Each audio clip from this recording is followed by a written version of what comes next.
Les hommes sont comme des pommes. Quand on les entasse, ils pourrissent. Mirabeau.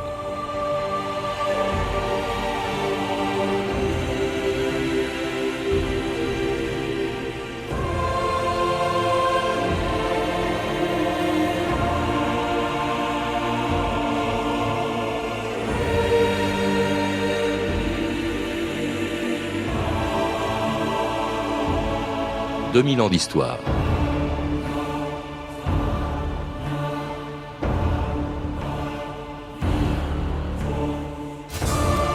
C'est une des figures les plus étranges et les plus importantes de la Révolution.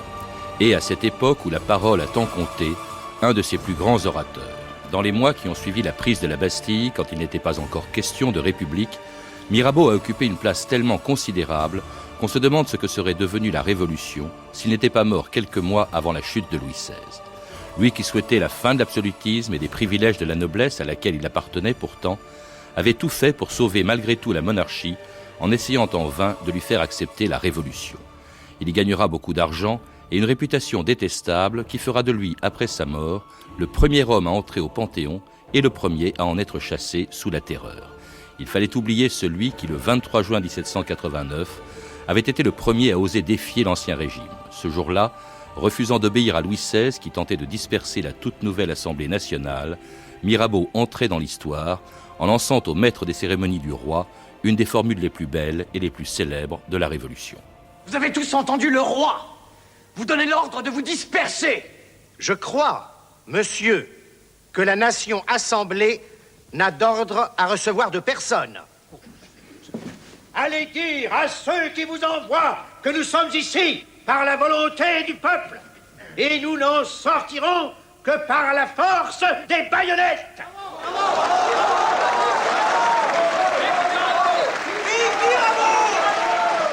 Michel Chailloux, bonjour. Bonjour. Alors tout le monde connaît cette célèbre apostrophe de Mirabeau. Elle a fait de lui, alors qu'il avait 40 ans déjà, un des personnages clés de la Révolution. En revanche, on connaît beaucoup moins la vie de Mirabeau avant la Révolution, sa jeunesse, que l'on découvre, Michel Chailloux, dans un livre, dans votre dernier livre, qui s'appelle « Matamor ébouriffé ». Alors c'est pas vraiment une biographie, c'est même pas, je dirais, un roman historique, c'est une espèce d'enquête que vous imaginez en fait en 1796, après la mort de Mirabeau. Pourquoi avez-vous procédé de cette manière pour découvrir à travers cette enquête et votre livre la jeunesse de Mirabeau ? C'est-à-dire que Mirabeau m'habite depuis une trentaine d'années à peu près, et depuis très longtemps je voulais écrire, au début je voulais écrire une biographie, puis brusquement c'est devenu un roman. Je ne sais pas pourquoi. À la 3e page, brusquement, un personnage a surgi. On ne sait pas pourquoi les personnages surgissent. C'est comme si le roman se mettait debout et vous interpellait. Et ce personnage, dont on ne sait rien, et le mystère de ses questions s'ajoute au mystère du livre, s'installe dans une auberge au Bignon, le village natal de Mirabeau, dans le Gâtinais. L'enquêteur, donc. Oui, L'enquêteur, donc. Et là, il fait parler les gens qui l'ont connu, parce que c'est au printemps 1796, 5 ans après la mort de Mirabeau. Il meurt le 2 avril 1791.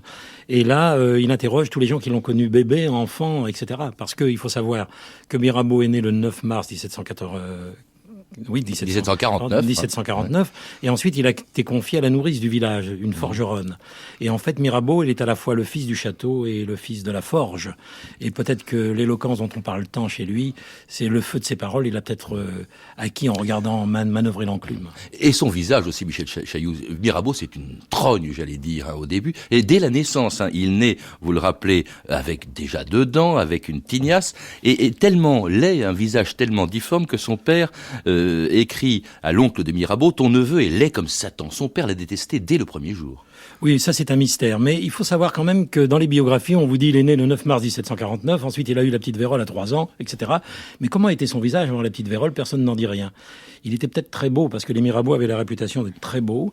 Et si la petite vérole l'a défiguré, la parole a comblé les trous, la parole éloquente a comblé les trous de son visage. Au fond, son âme n'était pas trouée. Alors, en tout cas, ça l'a pas réconcilié avec son père. Son père, je disais, le détestait. C'est quand même extraordinaire de voir un père qui, ensuite, pendant toute la jeunesse de Mirabeau, n'a pas cessé de le faire envoyer en prison. Il a fait toutes les prisons possibles et imaginables du royaume, le château d'If, Vincennes, etc. Alors, il faut dire que c'était un personnage, le jeune Mirabeau, passablement débauché, couvert de dettes aussi. Le père n'appréciait pas. Non, mais c'est peut-être presque plus complexe, couvert de dettes parce que le père ne lui donnait pas d'argent. Débauché, non. Il a cette réputation, mais c'était un homme qui aimait, qui avait de l'appétit et qui courait. Au fond, il est né déjà presque formé. Il avait déjà des choses en plus que les autres hommes n'avaient pas, dedans, de la tignasse. C'est comme s'il il avait commencé sa course. Quand il était enfant, il courait plus vite que tous les garnements du village. Déjà, il s'essayait à l'éloquence au milieu des prés du Gâtinais. Ce qu'on ne dit jamais, c'est qu'il avait l'accent du Gâtinais. Chateaubriand le dit dans les Mémoires d'Outre-Tombe. C'est-à-dire une parole un peu embrumée, faite de miel et de brume, comme si les deux substances pouvaient s'accorder dans sa voix. Par exemple, il chantait admirablement. D'ailleurs, dans cette famille, tout le monde chantait. Lui, il avait une voix de ténor. Héroïque. J'ai essayé de l'entendre. D'ailleurs, dans ce livre, j'ai essayé de faire réentendre l'intonation de tous ces paysans du Gâtinais dans ce petit village perdu du Bignon entre Nemours et Montargis. On retrouve un peu les accents de l'époque. Vous parlez comme à l'époque. Enfin, vous écrivez comme on parlait à l'époque, Michel Chailloux. Alors, revenons quand même aux coureurs de filles, parce qu'ils couraient aussi plus vite que les filles. Là, il y en a eu beaucoup. Il y en a eu une seule qu'il a aimée, qui était, je crois, manque de peau, la mariée, la femme du président de la Cour des comptes de Dole, avec laquelle il s'enfuit. C'est une des raisons, d'ailleurs, pour laquelle, pour adultère, il va aller en prison. Oui, alors, il faut savoir une chose, c'est que les prisons, d'une part, de Mirabeau, le père pourrait vous rétorquer qu'il le mettait en prison pour qu'il échappe à ses créanciers, il le mettait sous la main du roi, il disait. Alors, les prisons, on peut les dire successivement, avant d'arriver à Sophie de Monnier, qui arrive justement au terme d'une de ces prisons. La première, d'abord, il est envoyé comme sous-lieutenant au Royal Berry à Saintes. Là, il tombe amoureux de la fille d'un archer de la ville, à qui il promet le mariage, et il dépense généreusement en faisant des dettes. Mais son colonel Saint-Lambert est aussi amoureux de la même fille, ce qui explique beaucoup de choses. Ensuite, à la suite de dettes, il va être envoyé à l'île de Ré. Et à l'île de Ré, il s'est gouverné par un bailli, le bailli d'Aulan. Il séduit tellement le gouverneur de la prison, de la citadelle à Saint-Martin-en-Ré, qu'on lui accorde un bateau. Il peut faire de navigation à voile, navigation de plaisance, tout en étant prisonnier. Ensuite, il va à La Rochelle, où il contacte encore des dettes. Il va aller ensuite à la guerre de Corse, ensuite au Château d'If. Là, au Château d'If, il va tomber amoureux, mais c'était la seule femme. Il est emprisonné au Château d'If de la cantinière, Madame Mouret. Les lettres, on lui interdisait de communiquer avec l'extérieur, mais ses gardiens, séduits par lui, mettaient les lettres dans leur guette, et c'était une garnison d'invalides, il y arrivait. Et ensuite, il va au Fort de Joux. Au Fort de Joux, où en effet, à Pontarlier, elle avait le libre accès à la ville de Pontarlier. Et là, il connaît Sophie de Monnier. Mais il faut savoir que Sophie de Monnier était une jeune femme qui était mariée avec un homme qui avait 30 ans de plus qu'elle. C'était un vieillard, président de la Cour des comptes de Dole. Et donc, entre le tric-trac, les jeux de cartes, etc., et l'absence d'actes amoureux au lit, bien sûr, une femme tombe sur cet athlète de l'amour qui était Mirabeau, et bien sûr, elle lui tombe dans les bras. Et lui va tomber en prison, donc encore une fois. Alors, la prison aura du bon quand même, Michel Chailloux. Elle va faire de Mirabeau un écrivain. Il va écrire des essais philosophiques, beaucoup de textes érotiques aussi, parce que son tempérament, il l'exprime avec sa plume également. Mais il faut savoir qu'un homme qui est emprisonné, qui manque de femme, en crée de papier. Et donc, c'est ce qui explique la littérature érotique, qui, moi, m'ennuie un peu. C'est pas ses traits de génie. Il a écrit des œuvres érotiques, mais c'est pas ça le plus important. Le plus important chez lui, c'est qu'il faut savoir qu'il a un art admirable pour griffonner. Parce que tout petit, il griffonne. On disait que lorsqu'il allait au cabinet, par exemple, sur un papier maculé de ce que vous pensez, il écrivait déjà des choses, il lisait et il écrivait des choses. C'est une sorte de griffon qui griffonne tout le temps. Il n'a pas attendu d'être l'orateur éloquent qu'il va devenir pour être aussi passionné d'écriture et de mots. Et on pourrait presque dire qu'il est qu'une sorte de ruche verbale. En tout cas, ce qu'il a griffonné, Stéphanie Duncan l'a lu. Je vous propose d'écouter quelques extraits de textes de Mirabeau, la revue de texte. Stéphanie Duncan. Oui, pendant les 3 ans qu'il passe au donjon de Vincennes, Mirabeau écrit donc. Il écrit sur les 2 choses qui comptent peut-être le plus dans sa vie, l'amour et la philosophie politique. Il écrit donc des livres érotiques, notamment son Erotica Biblion, ouvrage à la fois libertin et philosophique. « Crois-tu, écrit-il à Sophie, que l'on pourrait faire dans la Bible et l'Antiquité des recherches sur l'onanisme, la tribaderie, etc., enfin sur les matières les plus scabreuses qu'aient traitées les casuistes, et rendre tout cela lisible, même au collet le plus monté et parsemé d'idées assez philosophiques. » Alors, Mirabeau écrit aussi de magnifiques lettres d'amour à Sophie. « Tu sais, mon ami, la plupart de mes frivoles exploits dans la carrière du plaisir. Mais ces lauriers que je croyais avoir cueillis si glorieusement, insensé que j'étais, comme l'amour les a flétris, que de guirlandes de fleurs il a substitué à quelques brins d'herbe. Dans quel délire ne m'as-tu pas plongé, quelles incroyables victoires n'ai-je pas remportées sur ton sein? Ô Sophie, belle Sophie, que de volupté je trouve à y penser. » Alors, parmi les lettres écrites au donjon de Vincennes, il y a aussi dans ces lettres de Mirabeau, il y a aussi celle de l'homme révolté contre l'arbitraire des lettres de cachet, puisqu'il a été enfermé suite à une lettre de cachet. Qui, dit-il, pourrait dévoiler les injustices horribles dont cette jurisprudence, toujours violente et si commode, est le voile, ferait rougir les distributeurs de coups d'autorité et frémir tous les citoyens. Mirabeau réclame le simple droit d'être jugé. « Je suis citoyen, dit-il, je suis homme, on me doit donc entendre. » Mais Mirabeau, il va plus loin. Son audace consiste, 12 ans avant la Révolution, à s'attaquer au fondement même de l'absolutisme royal. On a oublié, dit-il, que le droit de la souveraineté résidant uniquement et inaliénablement dans le peuple, le souverain n'était et ne pouvait être que le premier magistrat de ce peuple. Et pour Mirabeau, la religion a elle aussi sa part de responsabilité. Les deux autorités, dit-il, se sont aidées réciproquement à asservir les corps et les esprits. Elles ont exigé l'obéissance implicite et partagé le droit divin de la tyrannie. Au droit divin, Mirabeau, lui, oppose le droit naturel. Le principe de toute législation est fondé, dit-il, sur la loi de nature, les lumières de la raison, le vœu et le consentement général. Et Mirabeau en vient même dans ses lettres à formuler l'idée d'une assemblée élue. Dans les États, dit-il, où les citoyens ne participent point au pouvoir de la législation par la délégation d'un corps de représentants librement élus par la plus grande partie de la nation, il n'y a point, il ne saurait y avoir de liberté publique. Dans ces textes, Michel Chailloux, 10 ans avant la chute de la prise de la Bastille, il annonce la Révolution et ce qu'il fera, au fond, comme révolutionnaire. Oui, mais enfin, il annonce la Révolution, mais l'idée traînait. Enfin, je veux dire, sauf parmi les ci-devant qui souvent ne voyaient pas grand-chose venir, qui vivaient comme dans un songe. Mais ce qu'il faut savoir quand même chez Mirabeau, c'est ce qui a fait son succès, c'est une sorte de tête hurlée de la Révolution à ses débuts. Mais pourquoi ? Parce qu'il avait une espèce de présence animale extraordinaire dans ses discours. Par exemple, je vais vous citer une anecdote. Un voyageur suisse voyageant à travers la France arrive à un relais de poste pas loin de Paris et il entend le roulier au moment du changement de chevaux. Vous mettrez Mirabeau au milieu. Il se rapproche, c'était en 1794. Pourquoi vous appelez le cheval Mirabeau ? Eh bien, tout simplement parce qu'il est plus fort que les autres. D'autre part, il y a des poissardes qui parlent de Mirabeau en disant « ma petite mère Mirabeau ». C'est-à-dire qu'il a une espèce de pouvoir d'évocation et un charme extraordinaire. C'est peut-être ça qui explique sa puissance plus que les idées. Alors, sa puissance qui va s'exprimer de manière nationale, si je puis dire, pendant la Révolution, il est élu, donc, député du tiers-État, et non pas de la noblesse, alors qu'il est noble. Mais il n'aurait pas pu être élu, excusez-moi de vous interrompre, député de la noblesse pour la simple raison qu'il était rejeté. Rejeté par sa caste. Mais il ne faut pas oublier non plus quand même que dans son privé, il se faisait appeler Monsieur le Comte. C'est un mélange très curieux, Mirabeau. En tout cas, il est là, évidemment, le jour de l'ouverture des États généraux à Versailles par Louis XVI, le 4 mai 1789. Je crois que les trois ordres ici réunis coopéreront pour le bien général de l'État. Je me déclare le premier ami de mon peuple et je souhaite la bienvenue aux représentants d'une nation que je me fais gloire de commander par droit divin. Pour combien de temps pensez-vous que la classe dirigeante puisse s'accrocher à ses privilèges ? Le clergé et les vôtres, quel que soit leur nombre, voteront toujours contre les représentants du tiers-État. Les miens ? Oui, les nobles, monsieur de Mirabeau. C'est 2 contre 1, et ce sera toujours pareil. Je suis un élu du tiers-État.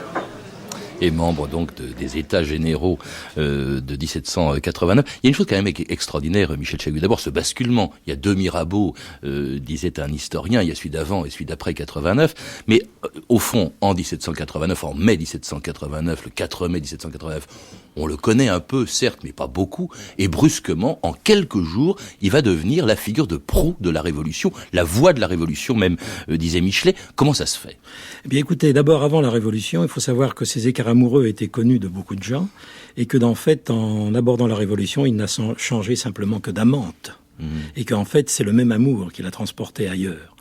D'autre part, ce qu'il faut savoir, donc, sa maîtresse était devenue la Révolution. Ce qu'il faut savoir aussi, c'est qu'à la Révolution, quand il montait à la tribune, par exemple, je me suis beaucoup penché sur ce problème, il trébuchait au début. Puis brusquement, il était comme visité de l'intérieur, visité par les dieux, et il commençait à enfiévrer complètement l'assistance. D'autre part, ses discours n'étaient pas de lui. Ils étaient préparés par tout un atelier de collaborateurs, des jeunes voix, qui étaient autour de lui. Et on a même dit, les ennemis disaient qu'il n'est que le geste et le comédien de ce qu'il dit. Mais justement, à partir de textes qui étaient c'était par exemple sur les finances, c'était Clavière qui lui préparait. Bon, eh bien, paraît qu'il était un spécialiste, mais en même temps, il trouvait les mots, l'expression, la gestuelle. Il avait cette espèce de voix sourde, ténorisante, qui enfiévrait complètement les syllabes. Et puis il était capable de, comment dirais-je, de prononcer un murmure sans en perdre une seule note. C'est cette espèce de musique interne de la pensée, de l'âme, qui fait de Mirabeau un des plus grands orateurs de la Révolution. Mais cette éloquence, on ne sait pas l'expliquer. C'est la visite des dieux. Et puis aussi un sens de l'opportunité. On rappelait cette fameuse formule, vous y allez dire à votre maître que nous sommes ici par la volonté du peuple, nous sortirons par la force des baïonnettes. Ça se passe à un moment précis. Louis XVI, pour affaiblir, bien entendu, les députés du tiers, d'abord demande à ce qu'ils travaillent séparément. Il refuse cette Assemblée nationale qui se crée contre son gré, qui réunit quelques députés de la noblesse, quelques députés du clergé, pratiquement tout le tiers-état, dont Mirabeau. Et le marquis de Daubrezé demande justement que cette Assemblée se sépare. Et il y a ce mot extraordinaire où l'Assemblée, au fond, s'en va. La Révolution est terminée avant même d'avoir commencé. Et puis c'est Mirabeau qui a cette phrase qui l'a fait rester sur place. C'est vraiment presque plus important, au fond, que la prise de la Bastille, quand Camille Desmoulins a lancé les Parisiens sur la Bastille. Oui, on dit qu'il était un peu à l'origine d'ailleurs de la prise de la Bastille aussi, mais ça serait trop long à expliquer. Ce qu'il faut savoir, c'est que Mirabeau a un génie politique, c'est sûr, un sens, il sait lire l'avenir dans la paume de la main tendue des misérables qui ont fait la Révolution, et en même temps, il partage complètement leurs idéaux, et en même temps, il reste aristocrate dans l'âme. Il disait, il faut s'abandonner au torrent pour le gouverner à la fin. Oui. Il faut savoir ça. Et d'autre part, c'est un personnage, c'est ça qu'on ne voit pas très bien, c'est cette espèce d'animalité de la parole qu'il avait chez lui, dont je parlais tout à l'heure, et qui faisait qu'il séduisait tout le monde, y compris Camille Desmoulins. À un moment, Camille Desmoulins assiste à une séance de l'Assemblée constituante, et là, brusquement, il s'oppose à Mirabeau, il sort sur la terrasse des Feuillants par une petite porte, il rencontre Mirabeau lui passe le bras sous le sien, et brusquement il est complètement conquis à nouveau par Mirabeau. Il dit, d'ailleurs Mirabeau disait, Camille Desmoulins c'est ma femme. Alors il n'y a pas que la parole, il approuve toutes les premières décisions de la Révolution, la Déclaration des droits de l'homme, il y a la réquisition des biens du clergé, il y a tout de même l'abolition des privilèges, c'est-à-dire des privilèges de sa caste, de la noblesse. Est-ce qu'au fond, on a un peu le sentiment, Michel Chailloux, qui veut régler ses comptes avec une noblesse qui l'a rejeté? Je pense pas qu'il soit capable de régler ses comptes. C'est quelqu'un qui sera toujours endetté parce qu'il est trop généreux pour cela. Et la générosité refuse ce type de calcul. Non, c'est un homme d'une bonté large comme la mer, d'une générosité sans exemple, qui dépense sans compter parce que on peut pas compter les dépenses, et qui se dépense généreusement. Il sent la main tendue de la Révolution. Il n'aurait pas voté la mort de Louis XVI s'il n'était pas mort auparavant, ça c'est sûr. Il aurait sans doute été guillotiné à la Révolution. C'était un homme qui était à la fois aristocrate dans son privé, dans la touffeur des draps, et qui dans la rue était tiers-état. Et en même temps, cette révolution, on peut dire que d'une certaine manière, c'est lui, en tout cas en grande partie lui qui la déclenche. Il est aussi le premier, dès la fin de l'année 89, à vouloir l'arrêter, à se méfier au fond des pouvoirs de cette assemblée qu'il craint, et même à penser à une monarchie constitutionnelle. Il n'est pas un républicain, Mirabeau. Et on écoute justement un autre extrait du film de Robert Henrico, La Révolution française, un déjeuner au cours duquel Mirabeau expose ses idées à Camille Desmoulins. Oui, gouverner, c'est une chose sérieuse, mon cher ami. Pour y parvenir, il faut trouver un véritable équilibre de pouvoir entre l'exécutif et le législatif. C'est pour ça que vous défendez le droit de veto d'un seul homme? Que ce soit le roi, un président ou autre chose, cela est sans importance. Une assemblée toute puissante et sans fin nous conduira tout droit au gouffre. Pourquoi? Mais parce que vous y concentrez tous les pouvoirs. Ce qui est important, c'est la souveraineté. Elle doit être partagée entre le roi et l'Assemblée. Au fond, ce que veut Mirabeau, Michel Chailloux, c'est une monarchie parlementaire, une monarchie à l'anglaise. Oui, tout à fait, c'est exactement ça. Il a toujours été ainsi. D'ailleurs, quand il a rencontré, à Saint-Cloud, la reine et le roi, il n'a pas dit autre chose. Au fond, il était tout à fait il essayait d'amener Louis XVI à une idée, à accepter certains éléments de la Révolution et à garder l'essentiel de son pouvoir. On y viendra, mais on peut se demander aussi s'il ne pressentait pas la terreur, ou même au-delà d'ailleurs, s'il ne pressentait pas un général qui arrêterait, lui, la Révolution pour rétablir une autre forme de monarchie. Il détestait par exemple Lafayette, il se méfiait beaucoup de Lafayette. Oui, il avait un mot très dur, mais alors il y a beaucoup de raisons. D'abord parce que Lafayette était très beau et avait un beau cheval blanc, et d'autre part il l'appelait le Gilles César de Salon.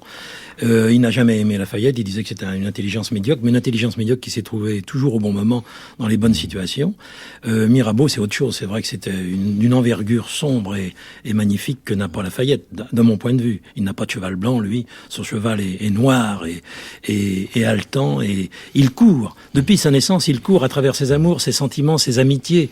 C'est une course. À la fin, quand il va mourir, le peuple parisien se presse à sa porte, il dira les funérailles d'Achille, il se prend pour Achille, c'est-à-dire quelqu'un qui court, qui a de l'impétuosité, qui a les mots avant la pensée, et la pensée essaye de les rattraper en vain, ces mots sont toujours devant. C'est une sorte de brouhaha, c'est la Révolution en marche, c'est un sang qui gesticule. D'abord, il avait du sang corse, Mirabeau, il est d'origine florentine, dit-on, allié aux Médicis, peut-être qu'il c'est faux, tout cela, peut-être qu'il a des origines roturières et qu'il descend d'un riche maître d'école. Alors, il voulait peut-être aussi être ministre, plus prosaïquement. Il a été nommé ambassadeur à Constantinople, au Grand Sérail, il aurait fait des ravages. En tout cas, il ne sera pas ministre, il sera en revanche conseiller occulte, vous le disiez Michel Chailloux, de la famille royale dont il se rapproche, rencontrant donc effectivement discrètement la reine Marie-Antoinette au château de Saint-Cloud en 1790. Monsieur de Mirabeau, que voulez-vous? Que votre majesté me fasse confiance. À vous, l'un des principaux artisans de nos difficultés? Est-ce que vous avez lu les lettres secrètes que j'adresse au roi? Je les ai lues. Et vous n'êtes pas encore convaincu de mon désir de sauver la monarchie? Comment croire à votre sincérité? Dénoncez ma présence ici ce soir, madame. Vous trahissez des deux côtés. C'est superbe. Selon vous, que faut-il faire? Accepter la Constitution. C'est-à-dire notre perte. Votre sauvegarde. Toujours vos paradoxes. Madame, ayez confiance dans votre peuple. Jetez-vous dans ses bras. Il vous ouvrira son cœur. En vous écoutant, on finirait par admettre l'impossible. C'est vrai, Michel Chailloux, que vouloir rapprocher ce qui était l'objectif de Mirabeau, le roi, et par conséquent la reine de la Révolution, et même les mettre à la tête de la Révolution, les séparer des ultras de l'aristocratie qui voulaient un retour en arrière, ça paraissait impossible. On vient d'écouter un extrait du film de Robert Enrico. Vous me disiez que les voix n'étaient certainement pas celles, c'est évidemment des comédiens. Oui. Comment est-ce qu'on pouvait savoir quelle était la voix de Mirabeau? Bien, la voix de Mirabeau, d'ailleurs, Chateaubriand en parle dans Les Mémoires d'Outre-Tombe, c'était un parler du Gâtinais, c'est-à-dire un parler un peu embrumé, un peu patoisant, sans patois. C'est-à-dire que c'était une voix qui sortait du peuple tout en étant aristocrate. Et d'ailleurs, quand Marie-Antoinette va le rencontrer à Saint-Cloud, il y aura une telle impudence sur le visage de Mirabeau, une telle liberté d'allure et de propos, qu'elle va reculer d'effroi et qu'elle va se mettre au lit une fois qu'il sera parti. Elle en était presque malade d'avoir rencontré un homme libre. Alors c'était la voix de Peter Ustinov dans le film de Robert Enrico. Alors donc il essaye de rapprocher la famille royale. Cela dit, on ne savait pas à l'époque d'abord que ces lettres existaient, qu'il y avait ces démarches qui étaient secrètes. Ces lettres, elles étaient dans la fameuse armoire de fer qu'on va découvrir plus tard, avec d'autres lettres, accabler Louis XVI, avec d'autres lettres, et on ne savait pas non plus qu'il était payé pour ça. Est-ce qu'il est traître, est-ce qu'il est corrompu? Non, il n'est ni traître ni corrompu. Il est payé parce qu'il donne des conseils, puisqu'il croit à une monarchie constitutionnelle. Il essaye de conseiller le roi pour que le roi prenne de la Révolution ce qui est bon pour lui et rejette le reste. Donc il est tout à fait fidèle à lui-même. Il n'est pas du tout traître. Faut pas oublier que lorsque par corrompu exemple, quand même. C'est Michelet qui disait non. Trahison non, corruption oui. Non, pas corruption. Moi je ne crois pas du tout. Innocence du cœur. Enfin, en tout cas, la famille royale a effacé ses ardoises et ses dettes. On payait 6 000 livres par an, c'était pas mal. Oui, mais quand il s'est marié, par exemple, à Aix, eh bien, vous savez qu'il y avait une coutume provençale qui voulait que ce soit le marié qui paye tous les cadeaux de la noce. Et son père ne lui donnait rien. Il y avait que son oncle, le bailli, dont on n'a pas parlé, qui lui filait qu'un peu de temps en temps quelque argent. Et c'est l'innocence du cœur, Mirabeau. Il a toujours été fidèle à lui-même et fidèle à une certaine idée de la France. Il meurt en 1791, Michel Chailloux, je crois que c'était en avril. Le 2 avril 1791, c'est-à-dire bien avant que la Révolution ne débouche sur la République. Est-ce qu'on peut dire ce qui serait passé s'il n'était pas mort avant? Vous dites qu'il aurait été guillotiné. Je pense, mais d'ailleurs, n'oubliez pas qu'on va lui faire des funérailles nationales. Et que le peuple en entier... Après sa mort, oui. Il est le premier à être entré au Panthéon. Oui, on a créé le Panthéon pour lui, d'ailleurs. Absolument, oui. Et d'autre part, il faut savoir quand même qu'il y a une sorte d'élan de tout le peuple français pour Mirabeau. Alors, qu'est-ce qu'il qu'il avait donc de si extraordinaire, Mirabeau? C'est justement ça qui est très intéressant à savoir. On avait l'impression que lorsqu'il parlait, c'était son âme qui parlait. Lorsqu'il chantait, c'était aussi son âme qui parlait. Parler de dette devant une âme. Les âmes n'ont pas de dette. Oui, cela dit, il y a peut-être un grand une grande vénération pour Mirabeau quand il est mort. Cela dit, on va lui retirer. Il est le premier locataire du Panthéon. Il sera le premier à en être chassé. On va même le remplacer par Marat, qui lui-même d'ailleurs sera chassé du Panthéon. Mais Marat avait quelque chose d'exigu dans le visage. Quand on voyait le visage de Mirabeau, ses yeux étaient l'enfance de son visage, disent ses successives maîtresses. Il avait une liberté physique. Il avait une espèce d'impudence qui faisait que lorsque les gens le voyaient pour la première fois, on reculait, et puis dès qu'il commençait à parler, on se rapprochait. Il y avait cette espèce d'étreinte personnelle qu'il avait avec la réalité. Il embrassait sans cesse, muettement, le monde. Et c'est du bruit de ses baisers qu'est née la Révolution. C'est extraordinaire ce que vous dites. On a vraiment l'impression que vous vivez avec lui depuis 30 ans, m'avez-vous dit. Oui, oui.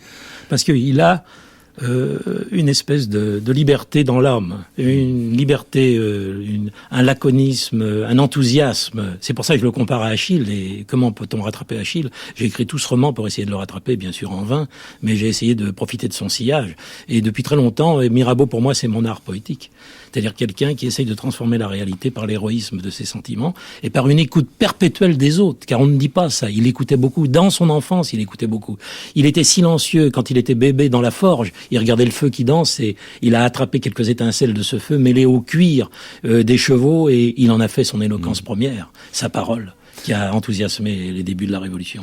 Merci Michel Chahut de nous avoir parlé tant de chaleur de Mirabeau, une chaleur que l'on retrouve aussi dans votre livre, donc, Le Matamor ébouriffé, un roman donc édité chez Fayard et où il est question surtout du Mirabeau de la jeunesse. Alors, vous avez pu entendre des extraits du film La Révolution française de Robert Henrico. Vous pouvez retrouver tous ces renseignements en contactant le service des relations avec les auditeurs au 0892 68 10 33, 34 centimes d'euros la minute ou nous contacter sur franceinter.com. C'était 2000 ans d'histoire, à la technique Bertrand Durand et Christophe Goudin, documentation Violaine Ballet et Virginie Bloch-Lenné, revue de texte Stéphanie Duncan, une réalisation de Anne Kobilac. Une émission de Patrice Gélinet.